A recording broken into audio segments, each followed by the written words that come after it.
dialogue allows us to examine the practical and actionable solution that will accelerate the country's shift toward a clean, affordable, and secure energy system, one that strengthens local economies, enhances service reliability, and support inclusive and sustainable development across all sectors of the society.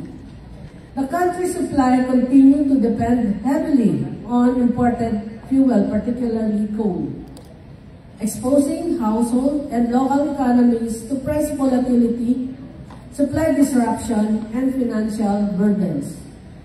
Geographic isolation, limited or aging grid infrastructure, and uneven access to renewable energy resources make energy security and reliability a pressing concern.